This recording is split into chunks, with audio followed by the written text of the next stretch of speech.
Então vamos adquirir clientes. Para fazer o processo de aquisição, a gente tem dois processos muito comuns: inbound e outbound. O inbound é o processo de aquisição de clientes mais pulverizados, né? Pensem assim, quando a gente está falando de um processo de venda para pessoas, né, consumidores finais, pessoa física mesmo, que não tenha nenhuma relação com a empresa. A gente está falando de um público que tem um poder de aquisição menor e que provavelmente são muitas pessoas que são potenciais consumidoras da minha solução. Se eu estou falando de um público que está mais pulverizado, que é mais diverso e eu preciso atrair eles para a minha solução, porque provavelmente falar com um a um, fazer um processo de venda um a um, seria muito caro. Então eu preciso de alguma forma atrair eles para a minha solução para que eles comprem, de preferência, sem relação comigo, né? De que eles entrem no meu site, entrem na minha plataforma, onde for, e adquiram o meu produto. Esse é o melhor dos mundos, porque provavelmente é um público, de novo, que não vai trazer um ticket muito alto, então eu preciso de alguma forma que o meu custo para adquirir esse perfil de cliente também não seja alto, que seja um custo baixo. Esse modelo é o modelo de inbound marketing, que eu faço uma aquisição indireta do meu cliente, uma venda indireta. Lembrem disso, inbound, indireta, facilita um pouco. A questão é, nesse começo ninguém conhece a gente, então muitas vezes, mesmo para um público B2C, a gente vai ter que fazer um trabalho mais de conversa, de entender, isso é bom, né? A gente estar próximo do nosso cliente nesse processo inicial. Então vamos falar agora do outbound, né? O outbound é um modelo mais interessante normalmente quando a gente está falando de público com ticket maior, um público mais concentrado. Principalmente grandes empresas, né? Corporações que provavelmente não são tantas assim, que fazem parte do nosso mercado e que tem um processo de compra provavelmente um pouco mais longo. Então a gente precisa estar próximo delas, fazendo um processo ativo de busca, porque se a gente depender delas chegarem até a gente, elas não vão chegar. Esse é um processo de aquisição ativa de clientes, que é o outbound.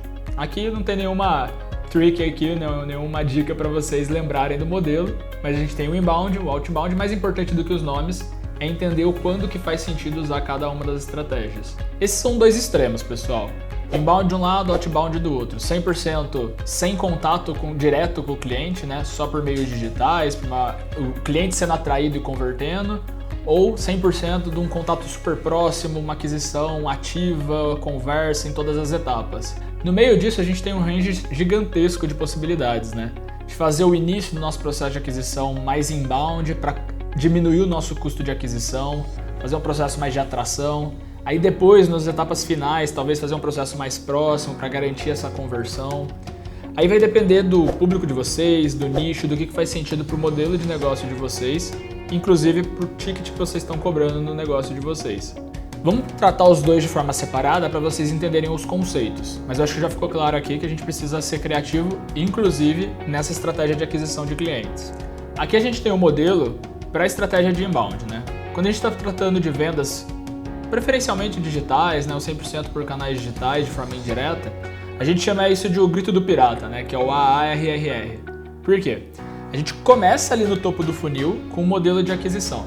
Então, quais são as nossas estratégias de aquisição? A gente pode usar várias, né? Engajamento em rede social, SEO, influencers, imprensa, blogs, eventos, né? Participar de alguma ação, alguma parceria ou propaganda para atrair essa pessoa que só existe no mundo, né? Que faz parte do seu mercado, que é um prospect ali, mas ainda não, você não sabe quem é ela e ela não sabe quem é você.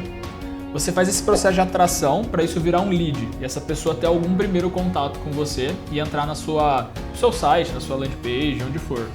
Nesse espaço seu site, sua LP, o que for, a sua estratégia aqui de ativação desse lead, esse lead entrando nele, você faz um trabalho de usar gatilhos mentais, a gente vai explorar depois, para você conseguir fazer ele navegar por ali e fazer um subscribe, alguma informação ou, de fato, uma compra final, né? Fazer a venda acontecer.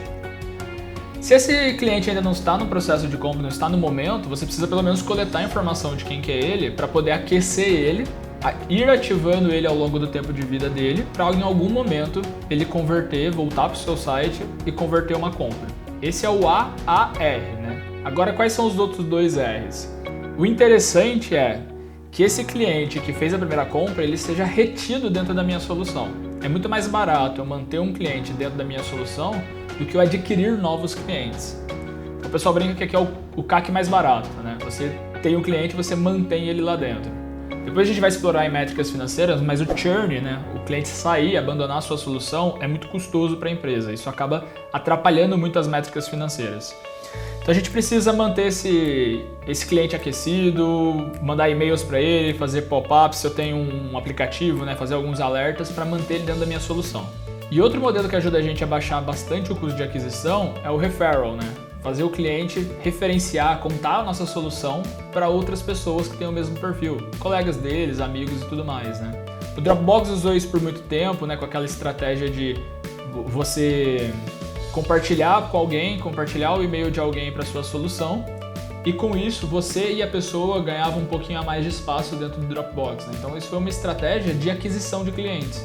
Então isso foi um custo de aquisição de clientes para o Dropbox que ele usou por meio de mecanismos de referral, né? Mecanismos onde uma pessoa conta para outra que tem aquela solução. Isso também é super comum em diversas startups. Essa é uma visão geral do modelo de inbound, né? De todo o funil de conversão do cliente, ainda quando você nem conhece ele, né? Quando ele é só um prospect, até de fato ele virar um cliente e sair indicando a sua solução para os demais. Visto que esse é o inbound marketing, vamos olhar agora o outbound. O outbound também começa, logicamente, com um pool de clientes no mercado que não conhecem você e a sua solução. Então você precisa acionar esses clientes de alguma forma. Como esse processo é um processo de busca ativa, né, não de atração igual ao inbound, a gente precisa de alguma forma encontrar uma lista, alguma forma de achar e de chegar nesses clientes. O que é muito comum que a gente pode ver aqui, né? Ou a empresa fazer uma lista de leads, buscar no LinkedIn mesmo, tanto pelo buscador de uma forma mais na raça, né? Ou até mesmo usando alguns apps para o navegador que fazem esse traqueamento dos contatos por LinkedIn. Ou Instagram, ou qualquer outro meio, né? O importante é como é que eu construo uma lista de contatos que eu posso acionar.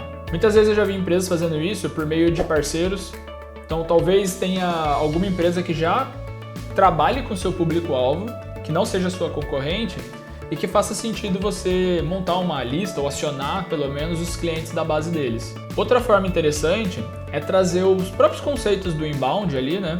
De SEO, do seu site, das suas redes sociais, ou até fazendo algumas ações como webinar, para trazer esses leads com um pouquinho de atração, mas para formar a sua própria lista, né?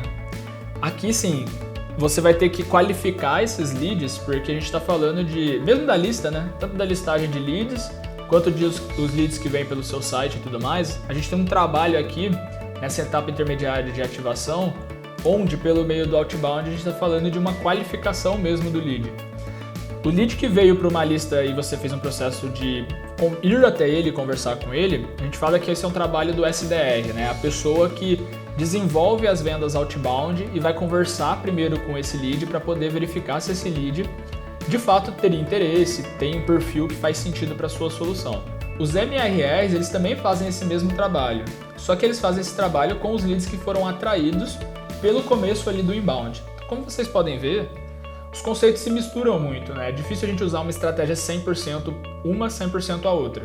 O importante é, montando uma lista de contatos, a gente consegue acionar esses contatos, fazer uma primeira qualificação rápida, uma reunião mais breve, para poder conversar com eles, entender se faz sentido, se existe uma dor ali e se eu posso passar para um vendedor de fato, fazer o close da venda.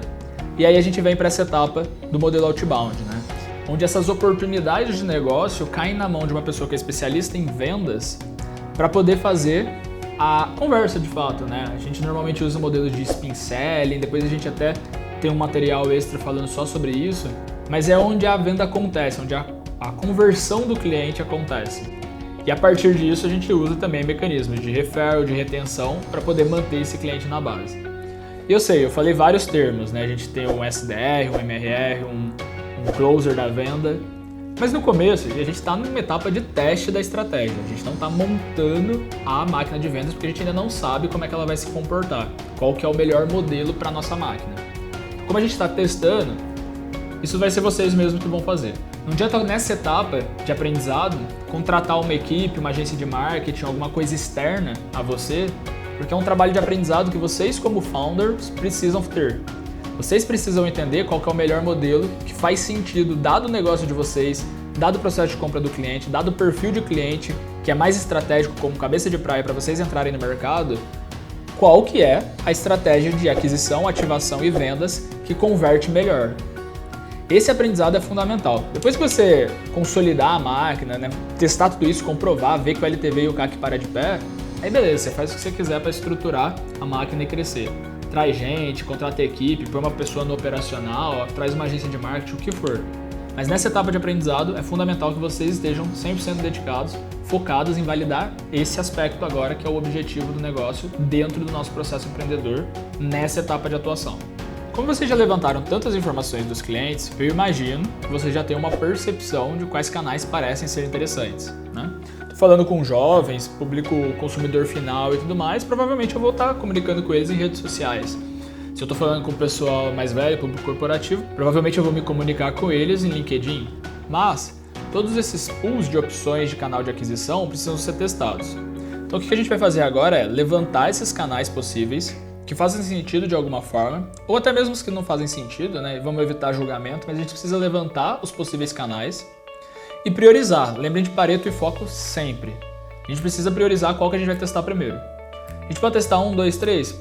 Pode nesse momento inicial, mas lembrem sempre de metrificar tudo. O que a gente quer mensurar nessa etapa de teste? A gente não tem como verificar o custo de aquisição, porque provavelmente vai demorar para os clientes se converterem. Então a gente tem que verificar métricas em cada etapa para poder ter um cheiro de que aquela estratégia faz sentido. A gente precisa mensurar qual canal traz um maior volume de leads, qual canal tem um menor custo para trazer esse volume e qual canal tem uma maior porcentagem de conversão do lead frio para um lead dentro da minha solução, ou pelo menos dando um subscribe, entrando no meu site. Né? O primeiro pipe de uma aquisição para uma ativação. Mesma coisa depois da ativação para a venda acontecer. E aí eu vou tendo percepções de como que está cada um dos canais que eu estou testando. Então lembrem, maior volume, menor custo e melhor desempenho, né? Conversão ou de lead ou de cliente. Algo que pode ajudar vocês nessa priorização é raciocinar sobre o nível de consciência do cliente de vocês. Se a gente está falando de um cliente que ainda está inconsciente, né, que ainda não sabe que tem um problema, primeiro ponto, né, talvez esse não seja um cliente muito estratégico para ser o cabeça de praia. Mas provavelmente nessa etapa de inconsciência, que a pessoa não sabe que tem um problema, você vai ter que fazer um trabalho quase que de instrução do público, né, de educação do público seu. Questão de blogs, questão de conteúdo, para poder explicar, orientar, ensinar o público sobre aquele problema que ele está tendo, como que ele pode trabalhar aquilo de uma melhor forma. Se esse cliente já tem ciência do problema, né, eles entendem que possui um problema, mas não sabem necessariamente o como resolver, aí você já consegue trabalhar de uma forma um pouco mais próxima, né? Explicando para ele que esse problema pode sim ser resolvido, que a sua solução faz sentido, inclusive, para ele resolver esse problema, e você consegue avançar ele no pipe de uma forma um pouco mais fácil. Se esse cliente, além de ciente do problema, ele já está ciente sobre as possíveis soluções que ele pode acionar para poder resolver o problema dele, você precisa entender o porquê que ele está acionando de fato ou não acionando alguma delas. E provavelmente, ou não, né, ele pode até entender já como é que a sua solução acontece, mesmo que ele não conheça exatamente a sua solução, mas ele sabe que esse tipo de solução pode ajudar ele. Então talvez você já tenha aqui um bom caminho andado para fazer esse processo de venda acontecer. Então quanto mais consciente o cliente está, mais fácil, em teoria, se torna a venda. Tanto que a última etapa é de um cliente que já tem a ciência, inclusive, do seu produto como forma de solucionar o problema dele. Aí esse cara já sabe que tem um problema, já sabe que isso está atrapalhando a vida dele, que existem soluções do tipo que você faz para poder resolver o problema dele e já conhece você. Fica muito mais fácil o approach. Óbvio que isso aqui a gente vai desenvolvendo ao longo do tempo. O importante pensar é, se esse cara está muito inconsciente, se esse perfil de cliente está muito inconsciente de que ele tem a dor, ok, a gente pode trabalhar um processo de educação do mercado, mas é muito mais difícil da gente usar isso como uma estratégia cabeça de praia, porque provavelmente vai ter um tempo muito mais longo de conversão. Mas essas etapas de consciência, de nível de conhecimento do cliente sobre a solução, na verdade sobre a dor, sobre as soluções existentes, sobre você, te ajuda um pouco a ter uma percepção e priorizar os canais que podem ser utilizados para aquisição. Afinal, se ele está num nível de consciência muito grande e é corporativo e tem um processo de compra longo, provavelmente você vai ter que fazer um trabalho outbound, acionar ele por um LinkedIn, talvez participar de um webinar em parceria com alguém que ele já confia para reduzir o tempo de vida da venda e fazer a conversão numa conversa mesmo com um vendedor experiente que consiga fazer essa conversão acontecer. Se você não tem um vendedor experiente, você adquire experiência no caminho, que é para isso que a gente está aqui. Todo esse processo de conscientização tem várias formas hoje no mercado que falam sobre ele, né? Outra forma possível é essa daqui das interjeições, né? Não sei nem falar isso, mas eu tenho um problema, né? Uma percepção de que tem um problema, conscientização. Aí você vai chegando mais próximo do funil, né? Existem soluções então. Nossa, uau, essa é a minha solução, é a solução que eu preciso. E aí a partir disso a venda acontece, né? Mas assim, o mais importante, gente, é a ação. A gente vem falando isso desde o começo, que é começar a testar. Começar a testar e mensurar, né? Aqui a gente está ficando cada vez mais orientado a dados. Começar a metrificar todos esses possíveis canais. A gente até colocou aqui uma lista de canais possíveis, mas assim, existe uma infinidade. E aí parte de vocês também buscarem esses canais, pensarem quais canais fazem sentido para o público de vocês e começar a testar. Metrificando eles, seja com Google Analytics, com o Yandex, que é uma ferramenta free também, e gerenciando tudo isso, né, todo esse pipe com gestores de contatos, de leads e tudo mais, como Hamper, Pipedrive, RD Station e tudo mais, vocês conseguem verificar como que está sendo essa conversão, se está fazendo sentido essas estratégias e começa a ter informação de que se faz sentido ou não ir para go-to-market. Né? Essa foi uma visão geral. Vocês já conseguem ter uma compreensão mais clara do que é o inbound, do que é o outbound. Vamos entrar com mais detalhe em cada um deles, né, para quem realmente for utilizar cada uma dessas estratégias. E aí vocês vão conseguir implementar com um pouco mais de cuidado. Combinado?